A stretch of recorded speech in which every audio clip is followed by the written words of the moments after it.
అబ్బా ఏం చెప్పను ఆంటీ, అందరు నా మీద ఆధారపడి, పిల్లలకి, మా వారికి, మా అత్తయ్యకి. నేను బయటికి వెళ్ళి వచ్చేదాకా కూడా అంతే కూర్చుంటారు కానీ ఏమి చేసుకోరా ఆంటీ, చిరాకు వచ్చేస్తుంది. మరి అసలు అంత ఆధారపడిపోతున్నారు. చూసావా, నేను ఎక్కడున్నా ఎవ్వరు పట్టించుకోరని నాకు బాధ. అవునా, ఒకప్పుడు నా చుట్టూ ఉండేవాళ్ళు, ఇప్పుడు లాగే ఆ ఫీలింగ్ ఎంజాయ్ చేస్తే ఎంత బాగుంటుందో.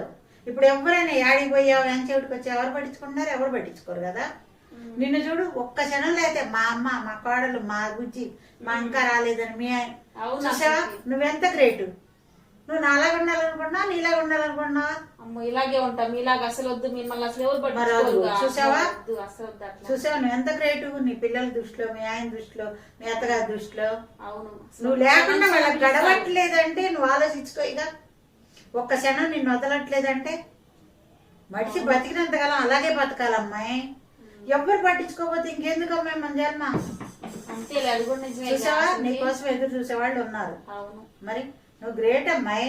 అలా అంటే నువ్వు ఏమైనా చేయగలవు. ఓకేనా?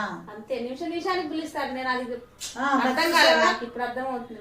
మరి అట్ట అనుకుంటే నీకు కష్టం అనిపించదు అసలు. నువ్వు లేకుండా అసలు వాడు బతకలేరు తెలుసా. బాగా వస్తుందా ఆంటీ? మా వారు